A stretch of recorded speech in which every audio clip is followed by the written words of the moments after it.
Le sujet de ce soir est un peu...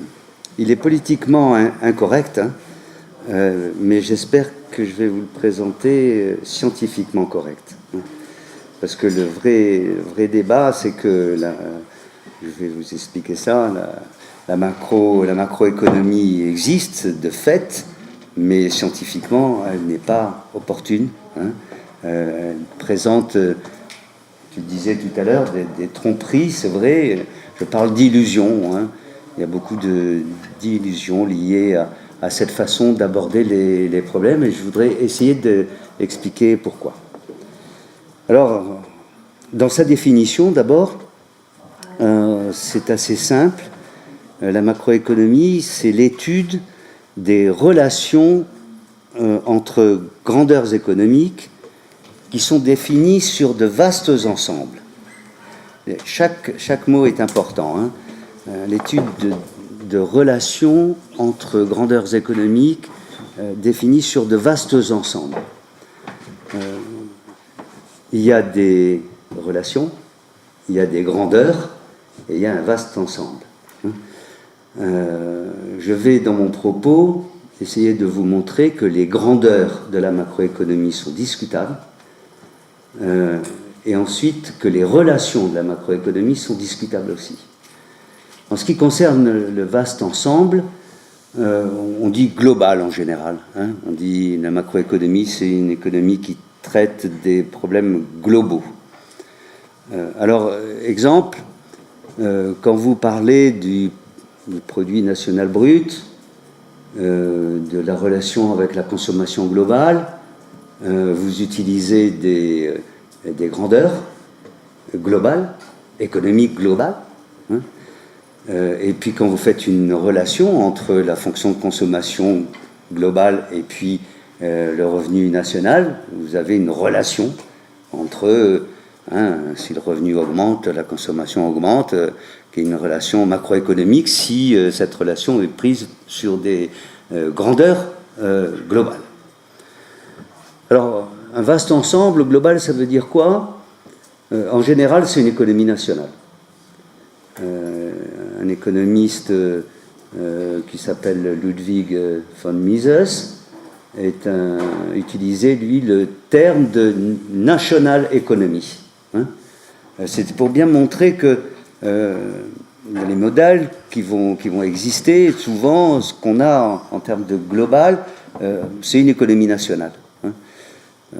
Quand on parle du revenu global, c'est revenu national. Quand on parle de la consommation globale, c'est la consommation nationale, la dépense nationale, etc., etc.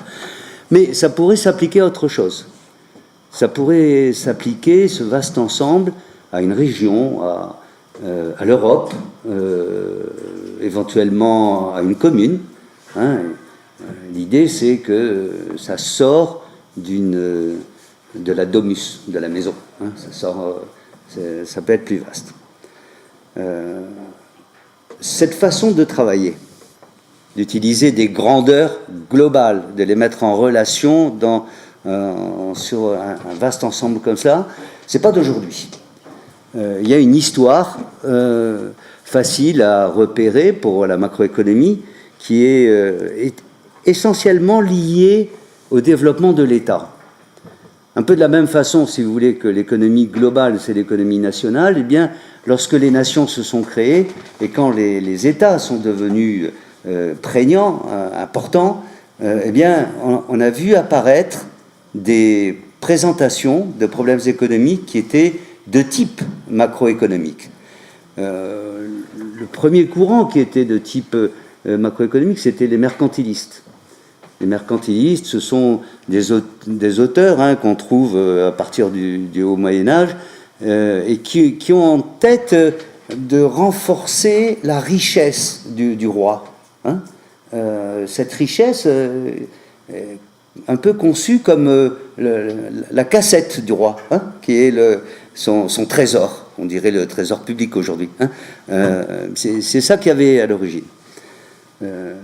Mais pendant très longtemps, même chez des classiques, on trouvait aussi, après les mercantilistes, des approches qui étaient de type macroéconomique. même chez Adam Smith, hein, pourtant un chantre du libéralisme, par ailleurs, il y avait des approches, c'était la richesse des nations qui l'intéressait, hein, de la nation vue comme un ensemble. Hein. Et puis alors surtout le pape, si je puis dire, de la macro, c'est un Anglais, hein, John Maynard Keynes, Keynes, hein, pour ceux qui ne le connaissent pas, qui a publié un livre en 1936 qui s'appelle La théorie générale de l'emploi de l'intérêt de la monnaie, et qui a fait un tabac, un manuel tout à fait particulier, où là, alors, la méthodologie de base qui va faire Flores à partir de lui va être posée sur ces grandeurs globales, sur ces relations globales, la fonction de consommation, etc. On va retrouver tout ça, hein, les fonctions de production globale, tout ça, ça va être quelque chose de très, très habituel à partir de Keynes, donc à partir de la Deuxième Guerre mondiale, essentiellement. Hein. On voit émerger en plus, comme on raisonnait sur une économie nationale, et puis qu'il fallait se rapprocher de la réalité, on a bâti des comptes macroéconomiques nationaux. C'est ce qu'on appelle la comptabilité nationale. La comptabilité nationale, c'est fait pour permettre, avec des fonctionnaires, hein, d'évaluer, de chiffrer, de mesurer ces grandes grandeurs nationales.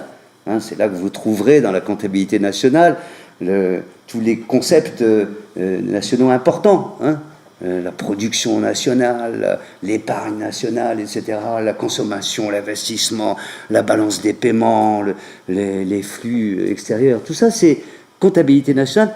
C'est lié, bien sûr, à l'État, c'est lié au succès de Keynes, hein, et puis à l'émergence de la macro. On a même vu apparaître, à partir des années 60, des modèles macroéconomiques et macroéconométriques en particulier, qui avaient comme objectif de justifier la planification française qui était en place. Hein. C'est des modèles qui prétendaient, avec des tests économétriques, de comprendre le devenir de l'économie et d'anticiper sur les politiques économiques qu'elle allait avoir dessus. Il y avait, à la même époque, dans les années 60, un courant de pensée aussi extrêmement important, qui n'était pas interventionniste, qui était le monétarisme, qui était un courant de pensée macroéconomique. L'idée de la théorie quantitative de la monnaie qu'on trouvait déjà à l'époque des mercantilistes, eh bien, on la retrouve dans les années 60 avec l'approche de Milton Friedman, par exemple, ou l'école de Chicago. C'est une école de pensée libérale, mais qui fonctionne sur des relations macroéconomiques. Le concept de base, c'est la masse monétaire globale, le niveau général des prix, Et puis, il y a un lien entre les deux. On vous dit dans cette théorie que quand on augmente la masse monétaire dans l'économie globalement, eh bien, le niveau général des prix augmente. Hein. Et c'est une relation qu'on appelle la relation quantitative qui vous dit ça. Mais c'est une approche, c'est une relation macroéconomique typique, hein, cette théorie quantitative. Donc voilà, une histoire qui conduit à penser que cette approche est une approche scientifiquement fondée, au point que dans les programmes d'économie des bureaucrates de l'État, eh bien, vous avez officiellement des cours de macroéconomie opposés par rapport à des cours de microéconomie. Tout à l'heure, quelqu'un disait que j'avais été doyen dans cette faculté. Quand j'étais doyen de cette faculté, j'avais demandé de supprimer ce clivage entre microéconomie et macroéconomie, qui était un clivage absurde de mon point de vue. Je n'étais pas le seul à penser que c'était absurde d'ailleurs. Hein. Et on avait supprimé cette appellation et on avait fait des cours d'analyse économique. Et on traitait de l'analyse économique sans rentrer dans ces subdivisions discutables que sont le clivage micro-macro.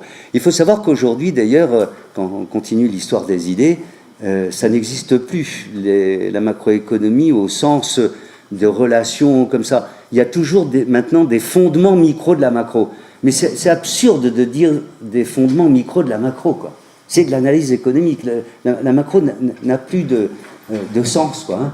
Parce que même quand on veut faire de la macro maintenant, on fait des fondements micro, quoi. C'est-à-dire qu'on fait de l'analyse économique. Je vais essayer dans mon propos, après cette introduction, de vous expliquer pourquoi c'est illusoire, cette approche macroéconomique sur le plan scientifique. Il y a deux choses que je voudrais développer. La première, c'est que la macroéconomie souffre d'une illusion holiste, H-O-L-I-S-T-E. Qu'est-ce que ça veut dire? Cela veut dire que la macroéconomie croit que l'on peut se passer de l'action humaine, des individus. Ça, c'est vraiment un point essentiel. L'illusion holiste. Et la deuxième illusion que je voudrais développer, c'est l'illusion empirique. C'est de croire, quand on fait de la macroéconomie, que l'on peut se passer de la rationalité, même au sens large, la rationalité économique. Donc c'est les deux thèmes que je voudrais développer. Alors d'abord, l'illusion holiste, cela concerne essentiellement les grandeurs, alors que l'illusion empirique, vous allez voir, ça intéresse plus particulièrement les relations.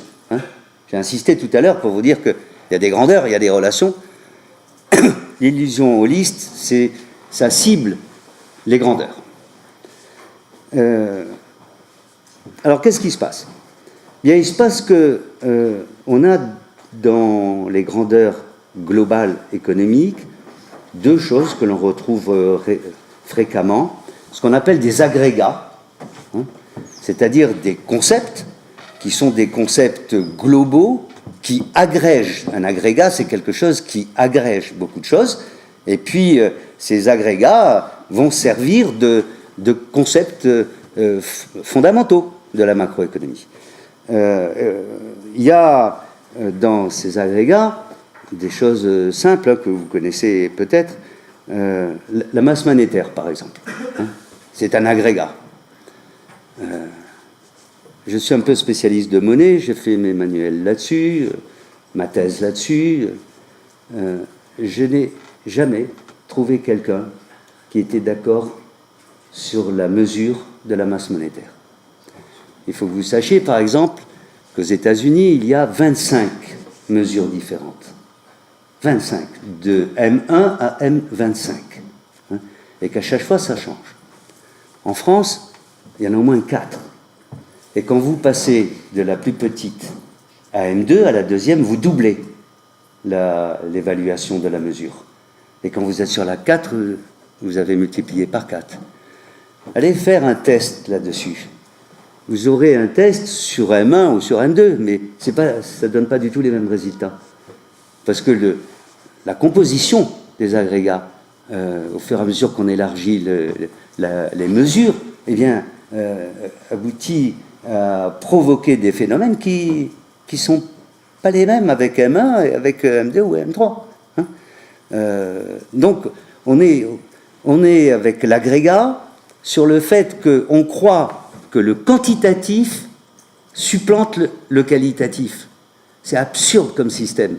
C'est un des problèmes que va leur rencontrer dans les agrégats. C'est que ces agrégats ne sont pas capables de mettre en évidence la subtilité des aspects qualitatifs des éléments que l'on trouve dans la diffusion. Je voudrais vous montrer comment ces grandeurs globales peuvent fausser le raisonnement. Il y a une petite histoire que j'aime beaucoup, qui est due à un économiste du 19e, qui s'appelle Frédéric Bastiat, concerne la balance des paiements. Vous connaissez la balance des paiements, c'est le prototype de la grandeur macroéconomique, puisque on essaye de mesurer les exports et les imports au niveau national.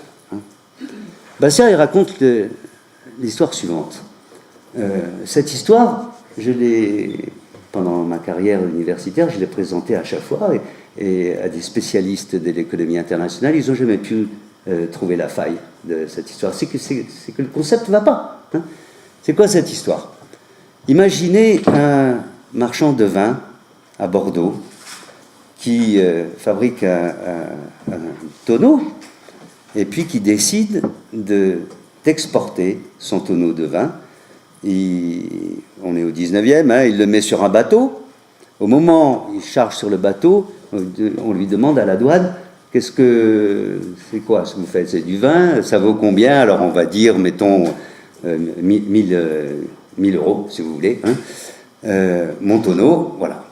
Et puis il part avec son bateau, il va à Londres, et puis à Londres, les Anglais qui sont fanats de vin de Bordeaux, il y a une forte demande, il vend son tonneau, et il vend l'équivalent de 1500 euros.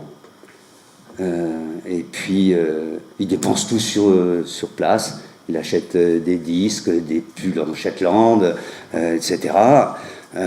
Et puis il rentre. Et quand il arrive à Bordeaux, la douane lui demande « Qu'est-ce que vous importez ?» Il dit « Je ramène des disques, des pulls, quelle est la valeur de votre... » 1500 euros. Et la douane fait la balance des paiements.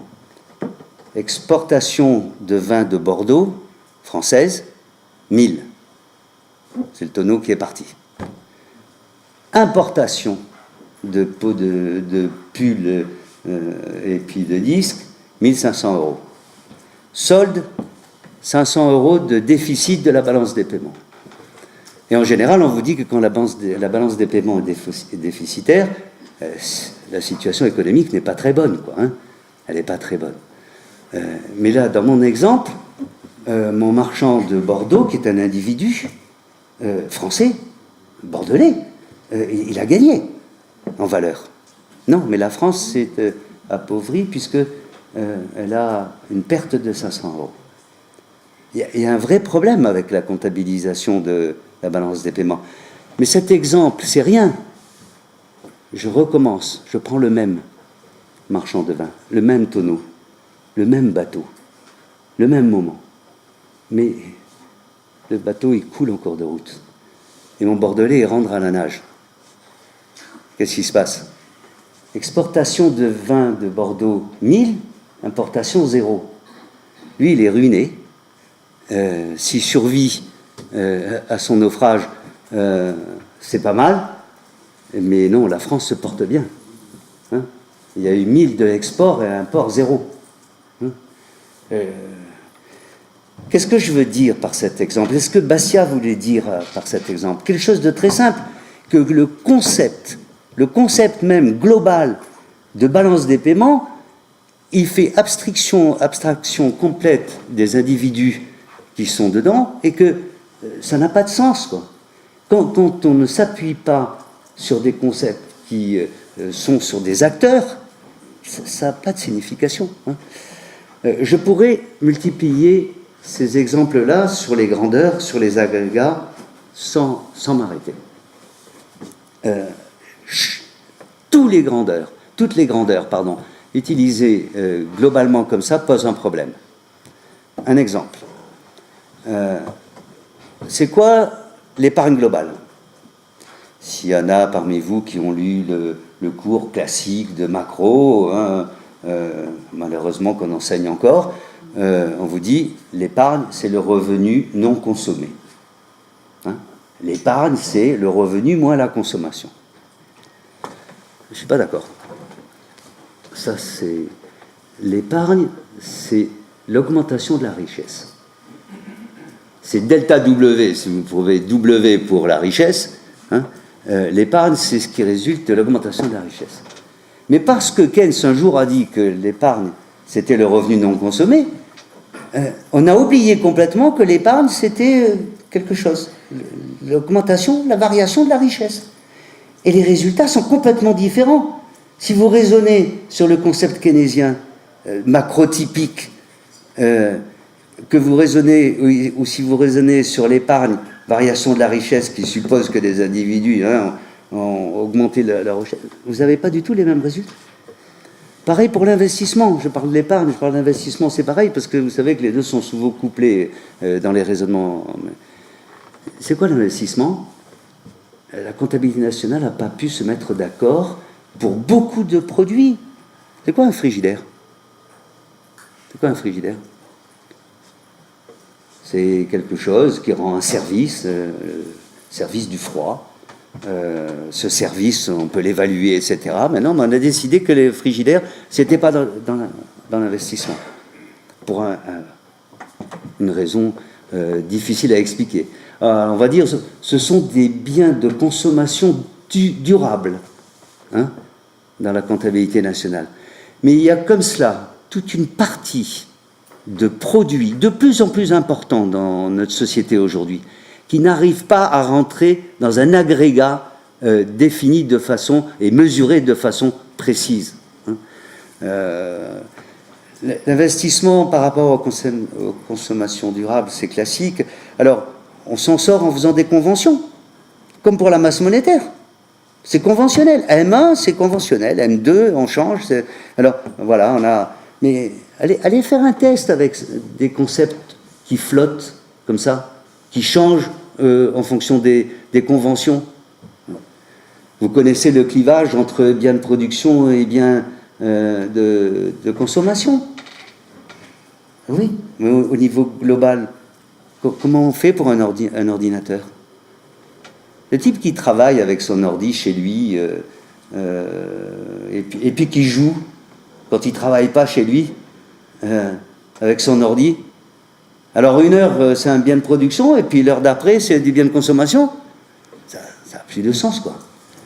Global. Alors, je peux le dire pour un individu. Je peux dire. L'acteur, il va s'en servir, il va faire ça. Je peux le dire, mais globalement, comme ça. Il y a plein de zones d'incertitude, hein, mal définies. Le pire, c'est le chômage, parce que ça a des conséquences sociales. C'est dramatique, ça. Quand j'entends parler du taux de chômage globalement, et que j'entends dire que des politiques économiques vont être fondées sur le taux de chômage, c'est quelque chose de dramatique, parce que il faut savoir que les analyses du phénomène de chômage sont très, très différentes suivant les cas. Il y a du chômage parce que l'offre est insuffisante. Il y a du chômage parce que la demande est insuffisante. C'est pas du tout le même. Il y a du chômage structurel. C'est pas du tout la même chose que du chômage conjoncturel. Il y a du chômage de désajustement qualitatif. Il y a au moins 6 ou 7 catégories de chômage différents qui ne sont pas répertoriées dans un chiffre global de taux de chômage. Il n'y est pas. Et pourtant, les mesures de politique économique vont dépendre de ce que l'on pense ce que c'est que ce taux de chômage. Si vous pensez que c'est un taux de chômage de type keynésien, par exemple, vous allez avoir une politique keynésienne. Je pense qu'on peut trouver que ça n'existe plus, le chômage keynésien. Mais bon, alors si vous avez des gens qui pensent keynésien, ils vont dire il faut faire des politiques comme ça. On sait aujourd'hui qu'il y a des chômages volontaires, des chômages involontaires. C'est beaucoup plus complexe que ce qu'on trouve dans un seul taux de chômage. Et là, je vous dis, les conséquences, c'est dramatique. Je vais vous raconter une histoire incroyable, et pourtant vraie. Dans ma carrière, j'ai été dans des grands jurys, et j'ai été dans le jury de l'ENA. Vous connaissez l'École nationale d'administration, c'est une école prestigieuse. J'avais la chance d'être dans ce jury, et j'étais responsable du sujet d'économie du concours externe. Et c'était à l'époque des chocs pétroliers. J'avais posé comme sujet, avec l'accord des 6 autres membres du jury, on est 7 dans ce jury l'ENA, j'avais posé la question, l'augmentation du prix du pétrole est-elle déflation, est-elle déflationniste, pardon, ou inflationniste? Vous imaginez, hein? Suivant la façon dont vous mesurez le niveau général des prix, je vais revenir sur les moyennes, là je vous parle des agrégats, la réponse est complètement différente. En gros, la moitié des candidats avaient répondu c'est déflationniste, et l'autre moitié avait répondu que c'était inflationniste. Donc, j'avais fait exprès, hein. J'avais réuni le jury et j'ai demandé au jury, vous vous rendez compte, on a un stock de copies, maintenant, c'est quoi la réponse?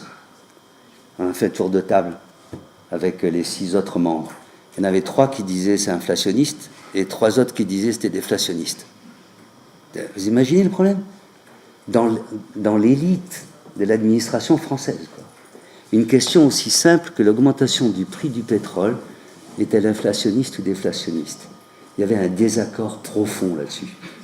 Et le résultat, c'est qu'on a appliqué des politiques économiques en pensant que c'était inflationniste, alors qu'en réalité, c'était déflationniste. Vous voyez le problème? Qu'est-ce qui s'est passé? L'augmentation du prix du pétrole fait augmenter automatiquement l'indice général des prix. D'accord? Et les gens ont cru que l'indice général des prix, c'était la mesure de l'inflation. J'en arrive, après les agrégats, au problème des moyennes. Hein? Mais ce n'est pas du tout le cas. L'indice général des prix n'est absolument pas une mesure de l'inflation. La meilleure preuve, c'est que dans les pays de l'Est, ex-communistes, où les prix étaient fixés, ils nous disaient qu'il n'y avait pas d'inflation. Bien sûr qu'il y avait de l'inflation. Bien sûr. Mais elle ne se traduisait pas par une augmentation des prix. Elle se traduisait par des listes d'attente. Hein? Parce que l'inflation, c'est un gap entre l'offre et la demande. Hein? Une demande plus grande que l'offre. Si les prix peuvent augmenter, ils augmentent, mais s'ils sont bloqués, qu'est-ce qui se passe? Il y a des listes d'attente. Hein? C'est ce qu'on avait dans les pays de l'Est. Hein? Et on s'est rendu compte qu'on pouvait avoir une augmentation du niveau général des prix sans inflation. Et même avec déflation, ce qui est le cas de la ponction pétrolière. Hein? Exemple, l'indice général des prix, qui est un concept global par excellence, hein, vous augmentez la TVA, le prix augmente, le niveau général des prix augmente. Vous allez dire que c'est de l'inflation? Non, en général, on casse la demande, quoi. Quand on augmente les impôts, hein, on le sait bien en ce moment, hein, on casse la demande. Vous augmentez la TVA, ça augmente le niveau général des prix, mais ce n'est pas de l'inflation. Hein. C'est terrible. Hein. Alors, il faut mesurer tout ça. Un niveau général des prix, c'est quoi? C'est quoi? C'est un panier, vous savez, un indice, hein, dans lequel... mais est-ce que c'est votre panier? Ça m'étonnerait. C'est le panier de consommation relevé par un individu particulier qui fait partie d'une catégorie socio-professionnelle, comme l'on dit, particulière, et qui a dans son panier quelque chose de très précis, mais c'est pas du tout le panier des autres. En tout cas, c'est pas le mien, et ça m'étonnerait que ce soit le vôtre aussi. Par exemple, c'est le panier d'un employé moyen au niveau national, en moyenne. Mais en moyenne, le poids du logement n'est pas du tout le même. C'est beaucoup plus difficile de se loger à Aix que de se loger à Nantes, par exemple. Hein, si vous avez le même panier, la pesanteur du logement, qui est une partie importante du panier, va être complètement différente. Complètement différente. Et vous trouvez des journalistes tous les jours qui vous disent l'inflation qui a évalué comme le niveau général des prix a augmenté ou diminué. Ça n'a pas de sens, mais vraiment pas de sens. Dans cet amphi, il y avait, quand je faisais cours dans cet amphi, on a fait venir un jour Edmond Malinvaud. Ça vous dit peut-être quelque chose? c'était le responsable, le directeur de l'INSEE dans les années 80, et un polytechnicien, un grand économiste. Je lui ai posé la question, je lui ai dit, mais le niveau général des prix et l'inflation, il m'a dit, mais vous avez tout à fait raison, vous avez tout à fait raison, mais on ne peut pas dire ça. Pourquoi? Parce que tous les politiques ont décidé que le niveau général des prix, c'était la même chose que l'inflation. Alors que c'est absurde, quoi. Pour quelqu'un qui veut une rigueur analytique, qui veut savoir ce que c'est que l'inflation, c'est pas le niveau général des prix, quoi. Parce que le niveau général des prix, c'est une moyenne. Vous connaissez le problème des raisonnements en moyenne. Hein, la Durance a une moyenne de niveau d'eau d'1,20 m. Si vous mesurez 1,60 m, vous n'allez jamais vous noyer dans la Durance. Le problème, c'est qu'il y a des trous de temps en temps qui font 3 mètres. Et puis, bah oui, on peut se noyer dans la Durance, même avec une moyenne à 1,20 m. Ça, c'est le problème. Quand vous faites des raisonnements en moyenne, comme ce qu'on trouve en macroéconomie, eh bien, vous ne voyez pas les gens qui se noient. C'est ça qui est dramatique. C'est que ces concepts sont des concepts qui masquent complètement la réalité. Alors, il y a plus grave. Il y a des concepts qui, à cause de l'analyse macroéconomique, ont été complètement détournés de leur finalité. Les titres, par exemple, ce qu'on appelle les titres financiers. Un des points durs du raisonnement de Keynes, c'est de dire qu'il y a un arbitrage entre détenir de la monnaie ou détenir des titres. Il appelle ça la préférence pour la liquidité. D'accord? Ça ne marche parce qu'il a globalisé en moyenne les titres. Mais si vous constatez que les titres ne sont pas homogènes, qu'il n'y a pas des titres en moyenne, qu'il y a des titres qui sont presque aussi liquides que de la monnaie, et des titres qui sont au contraire des titres de long terme qui ne sont pas liquides, etc. Toute la construction intellectuelle de Keynes, arbitrant entre détention de monnaie ou détention de titres, s'écroule. Tout le raisonnement est fondé sur une moyenne, une globalisation des titres. Mais tout le raisonnement derrière, les mesures de politique économique, etc., c'est ça le problème. Le problème de ces grandeurs qui sont ou des agrégats ou des moyennes, eh bien, c'est qu'elles conduisent à des raisonnements qui sont erronés, qui sont faux. Pourquoi? Parce que ce sont des faux concepts. Vous connaissez peut-être la philosophe Ayn Rand, qui défend cette notion de faux concepts. Eh bien, avec les grandeurs globales, on est en plein là-dedans, dans des faux concepts. Et des faux concepts entre eux, ça donne des résultats erronés. C'est ça le fond du problème. Je pourrais continuer longuement sur cette première partie. Le concept le plus terrible, à mes yeux, c'est le concept d'équilibre global. Vous savez ce que c'est l'équilibre global chez Keynes, par exemple? C'est toute la demande est entièrement globalisée et égale à l'offre globale. L'égalité, c'est une égalité qu'on ne comprend pas, quoi.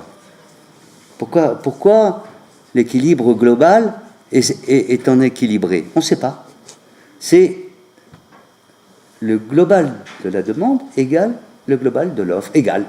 C'est arithmétique. C'est arithmétique. C'est une boîte noire. D'où il vient l'équilibre? Comment ça fonctionne? C'est comme la théorie quantitative. Si j'augmente la masse monétaire, les prix augmentent. Pourquoi? Quel est le mécanisme? C'est quoi? Non, c'est une boîte noire. Il n'y a pas d'explication. Et si vous cherchez des explications, que vous grattez un petit peu sur la couche du vernis macro, vous allez trouver des individus derrière. On ne vous le dit pas. On ne vous le dit pas. On dit non, c'est comme ça, c'est automatique. Et ça m'amène à ma deuxième partie, l'illusion empirique. Alors, là, je vais m'intéresser aux relations entre grandeurs globales.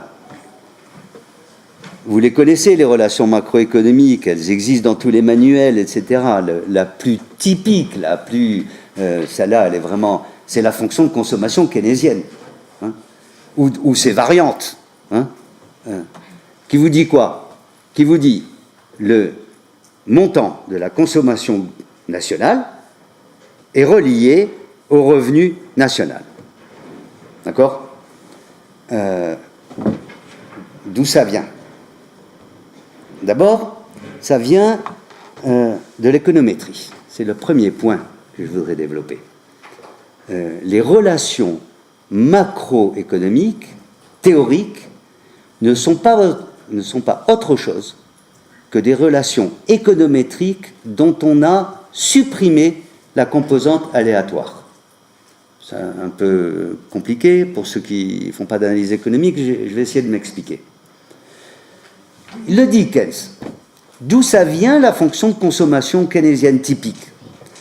On a fait un graphique, hein, je ne vais pas me servir du tableau, mais vous savez, vous mettez en ordonnée la consommation, en abscisse le revenu, et puis vous avez des points de mesure de l'un et l'autre, et vous pouvez avoir un nuage de points, comme l'on dit, un nuage de points dans le temps. Hein. Les économètres font ça tout le temps. Vous faites une estimation du nuage, hein, avec une courbe, en général une droite. Hein. Ça s'appelle un coefficient de relation, hein, de régression, pardon. Et ce coefficient de régression, il était affecté d'un écart type, etc. Et puis il y a une composante aléatoire, parce que le nuage, c'est pas vraiment une droite, quoi, hein, c'est un nuage. Donc voilà, les moindres carrés me permettent de calculer la densité du nuage, etc. etc. Bon. Et la théorie de la fonction de consommation, c'est la même chose. Le coefficient de régression, on l'appelle la propension à consommer, et le terme aléatoire, il a disparu, tout simplement. Et quand on demande, mais comment vous justifiez cette relation? Keynes a une réponse terrible, quoi. C'est une loi psychologique fondamentale. Non mais attendez, il faut le lire, hein. C'est ça qu'il dit, hein. C'est une loi psychologique fondamentale. Qu'est-ce que ça veut dire? Moi, je connais la psychologie quand on parle d'un individu, mais là, non. C'est une relation globale, hein, qui vous dit que le coefficient de régression, il est constant, inférieur à 1. Vachement important, parce que à cause de ce coefficient, on va inventer le multiplicateur keynésien d'investissement. Enfin, attendez, il faut réfléchir, quoi, hein. La propension à consommer, c'est énorme. C'est énorme, c'est une importance majeure. Ce n'est que de l'économétrie à l'origine, dont on... Alors, et pourquoi ça pose problème? Pourquoi ça pose problème? Parce que quand on fait une relation comme ça, en s'appuyant sur les économètres, et j'ai beaucoup de respect pour les économètres, beaucoup, mais ce sont des gens qui n'ont pas les instruments pour passer d'une corrélation à une causalité. Ils savent trouver une corrélation. Oui, il y a peut-être une corrélation entre la consommation et le revenu. Ah oui, oui. Mais elle est où, la causalité? Elle est où? Moi, j'ai des champs dans ma propriété de famille, et j'ai un fermier. Un jour, il me dit, mon fermier, vous avez vu, quand la moisson est bonne, hein, vous avez vu qu'on a une belle moisson? Oui, oui. Vous savez pourquoi on a une belle moisson? Non. Ben non, parce que cette année, il y avait des rats. Il était persuadé que la présence des rats était un vecteur qui présageait la bonne moisson. Vous voyez le problème? Elle est où, la causalité? J'ai plutôt l'impression que c'est l'inverse, quoi. Et c'est un peu le problème avec la fonction de consommation. Quand vous entendez dire aujourd'hui, par exemple, la croissance, elle est soutenue par la consommation. C'est quoi la causalité, là? Hein? L'augmentation du revenu vient de la consommation. C'est ça qu'on entend tous les jours aujourd'hui. Hein. Le schéma keynésien, c'est l'inverse. Elle est où la causalité?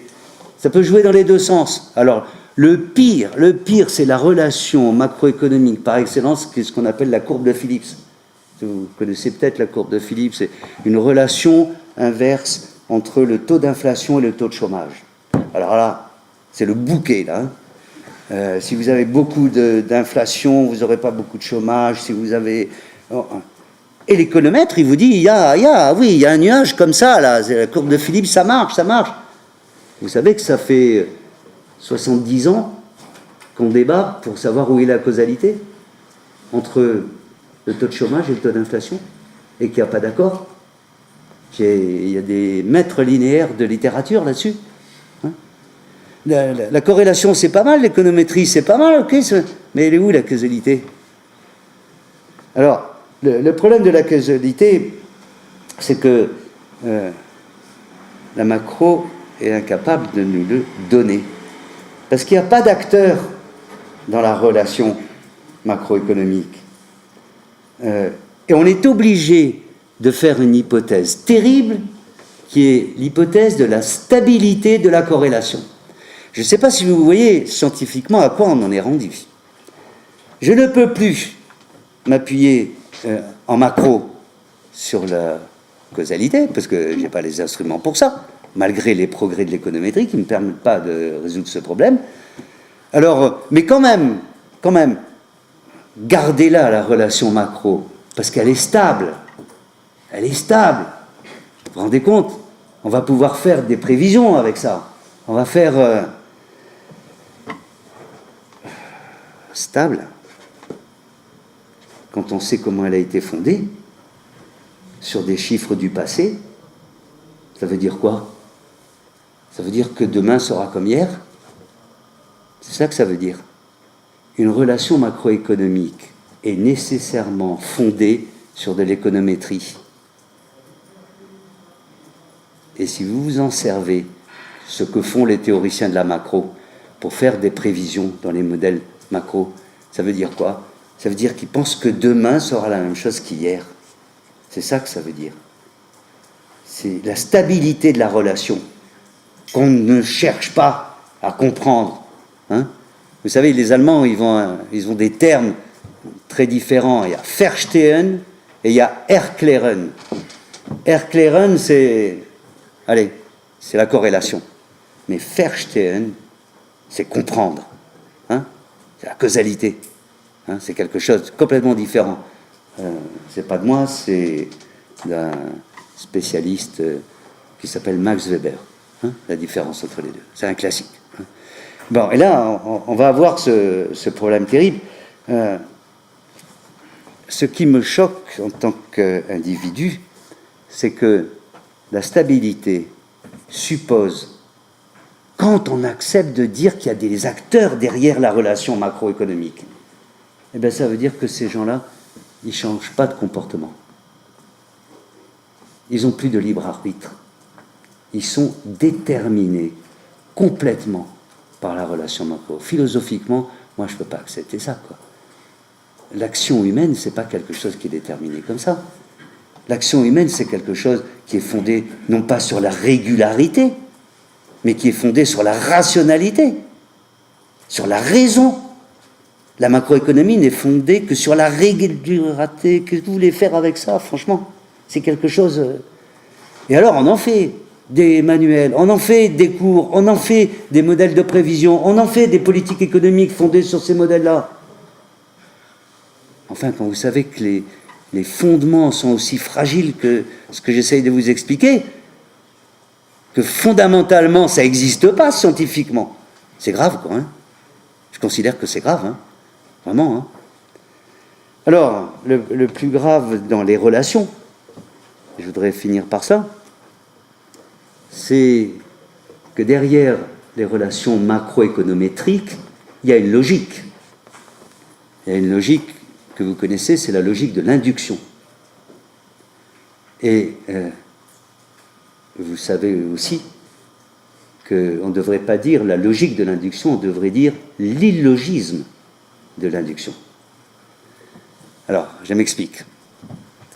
Il y a deux façons de procéder pour accéder à la connaissance. Il n'y en a pas trois, il n'y en a que deux. C'est ou par induction ou par déduction. J'accède à la connaissance par l'un ou par l'autre. La déduction, c'est quoi? Ben, je fais une hypothèse, j'essaye de la faire le plus réaliste possible, et puis je fais des déductions et j'arrive à une conclusion qui, normalement, si mon raisonnement est cohérent, logique, etc., m'apporte un plus de connaissances. L'induction, c'est quoi? Eh bien, je constate des choses et puis j'en induis une relation. C'est ça, hein, c'est ce que je vous expliquais un peu tout à l'heure avec l'économétrie. Il y a un épistémologue, un philosophe, qui s'appelle Karl Popper, P-O-2-P-E-R, un auteur, un géant de la pensée, quoi, vraiment, qui a travaillé toute sa vie pour faire comprendre aux gens que dans les sciences humaines, l'induction, ça ne marchait pas. Il est connu dans le monde entier. Pas très bien en France. Hein, c'est terrible. Il a, vous connaissez sa petite histoire sur les signes noirs. Hein, qu'est-ce qu'il dit, Popper? Il dit, vous ne pouvez pas, avec l'induction, montrer que quelque chose est vrai. Vous ne pouvez pas. La seule chose que vous pouvez faire, c'est de montrer que quelque chose est faux. Je recommence. Avec l'induction, on ne peut pas montrer que quelque chose est vrai, on ne peut que montrer que quelque chose est faux. Exemple, j'ai rencontré que des signes blancs. L'économètre. Signe blanc, signe blanc, signe blanc. Induction, les signes sont blancs. Voilà, la logique de l'induction, c'est ça. Hein, je rencontre, je constate, et j'induis, les signes sont blancs. Eh bien non, ça ne marche pas, parce qu'on a trouvé en Australie des signes noirs. D'accord? Vous pourrez toujours contester une loi scientifique provenant, dans les sciences humaines en particulier, provenant de l'induction, parce que vous pourrez toujours contester que l'échantillon n'est pas complet. Vous pourrez toujours dire, mais on a oublié quelque chose dans le monde complexe tel qu'il est, et donc vous ne pouvez pas affirmer la vérité d'une loi qui se veut scientifique et qui est fondée sur l'induction. En revanche, si je rencontre un seul signe noir, je peux dire la proposition tous les signes sont blancs est fausse. D'accord? Voilà le problème. Et ça, c'est la macro, c'est uniquement de l'induction. Que ça. Parce qu'elle refuse de s'appuyer sur la rationalité. Alors, je devrais dire la macro classique. Hein, c'est un vrai problème. Hein. Quand vous cumulez la logique de l'induction avec les modèles macroéconométriques, vous savez ce que vous faites quand vous faites de la prévision macroéconométrique, vous conduisez en regardant dans votre rétroviseur. C'est ça que vous faites. Vous ne faites pas autre chose que ça. Alors, il ne faut pas s'étonner que ceux qui conduisent l'économie en regardant dans leur rétroviseur, quand ça tourne, qu'ils se plantent. Hein? Essayez de conduire en regardant que dans votre rétroviseur, vous verrez que, voilà, le problème, il est là. La courbe de Phillips que j'évoquais tout à l'heure, qui dans les années 60 paraissait stable, que tout le monde a cru qu'elle était stable, tout d'un coup, début des 70, elle explose. C'est pas un trade-off, c'est pas une substitution entre l'inflation et le chômage, c'est les deux en même temps. Et alors là, le miracle de la macroéconomie, ou des macroéconomistes, je devrais dire, ah ça c'est terrible, ça c'est terrible. C'est pas concevable, dans la macro, en particulier keynésienne, d'avoir en même temps le chômage et l'inflation. C'est impossible, ça va pas. Vous savez pas ce qu'on fait dans ces cas-là? On invente un mot. On invente la stagflation. Non mais c'est génial, quoi. On est incapable de comprendre pourquoi la courbe de Phillips ne marche pas, parce qu'on n'a pas les outils de causalité, et on va inventer, on va habiller ça, bien sûr, hein, la stagflation. Et puis, allez expliquer maintenant qu'est-ce que c'est que la stagflation. Allez-y. Moi, impossible. Et quand quelqu'un vous donne une... oui, autre que... ça augmente en même temps. Hein, ok, mais ça va, c'est pas une explication. Hein, ça. Voilà, écoutez, le temps passe très vite. Je voudrais finir en disant que ce problème de l'induction, d'où il vient? Ça ne vient pas de rien. Hein. Ça vient qu'on a cru que les sciences humaines étaient les mêmes que les sciences physiques. Dans les sciences physiques, dans les sciences de la nature, il n'y a pas de problème. L'induction, ça marche. Pourquoi? Parce qu'on a des animaux avec nous, on a des végétaux avec nous, on a des minéraux avec nous. Ils sont stables, ils ne changent pas de comportement, ils n'ont pas de libre arbitre, ce n'est pas des individus, ce n'est pas des hommes. Ça marche l'induction, ça marche la stabilité des corrélations, etc. Il n'y a pas de problème. C'est clair. Mais le jour où on a vu faire croire que les sciences humaines avaient la même méthodologie que les sciences naturelles, eh bien on a fait de la macro, et on fait, pardonnez-moi l'expression, mais des conneries. C'est ça le problème. Hein. Quand vous sortez l'homme de cela, eh bien, c'est quoi la méthodologie que vous avez? C'est plus une méthodologie adaptée. Hein. Il faut ouvrir la boîte noire. Et la boîte noire, il n'y a que l'homme qui peut l'ouvrir, il n'y a que l'action humaine. Hein. Alors on vous a proposé, on va vous proposer des sorties de ça. Mais non, la micro, la macro, c'est encore un sens. La preuve, on va faire les fondements micro de la macro. Non. Pipeau. Ça, c'est pour conserver le terme de macro qui a plus de sens. D'accord? Les fondements micro de la macro, c'est de l'analyse économique. Point barre. Terminé. Et le clivage, il ne me sert à rien. Strictement rien. On va me dire, non, mais attendez quand même, l'analyse sectorielle. Les TEI, vous savez, les tableaux, là, encore de la comptabilité nationale. Eh oui, comme ils ne peuvent plus faire de macro, il faut leur donner du boulot. Hein, donc on leur fait faire du sectoriel. Hein, les tableaux entrée-sortie. Ou encore la mésoéconomie. Hein. Non, il n'y a qu'une analyse économique. Celle qui est fondée sur l'action humaine, sur la rationalité des acteurs. Ça n'empêche pas de faire des compositions. Hein. C'est pas toujours facile, mais on peut y arriver, on peut y aller. Ce qui est très grave, c'est que ce courant de pensée, il a eu des conséquences sociales, économiques et politiques majeures. Hein. C'est ça qui est grave.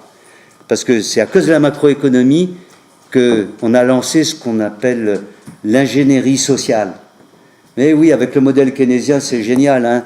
Vous douillez un petit truc, un petit couteau d'intérêt par là, ça relance la consommation, ça relance le multiplicateur, on relance, clac, clac, et on va réduire le chômage. Vous vous rendez compte? Un Deus ex machina à l'Élysée, il appuie sur un bouton, là, le modèle il tourne tout seul. Non mais il faut rêver, quoi. Il faut rêver pour accepter des trucs pareils. C'est impensable, quoi. Impensable. Hein. La macro, c'est ça qui a justifié les pires totalitarismes économiques. C'est ça qui est terrible. Hein. Les planifications impératives, c'était fondé sur des modèles macroéconométriques.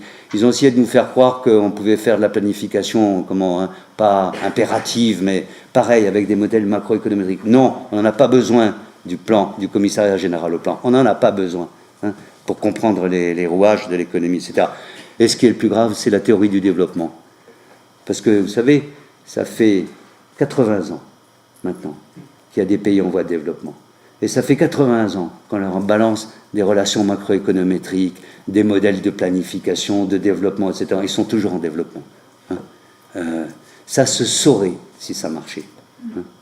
Je vous propose de changer de logiciel. Merci.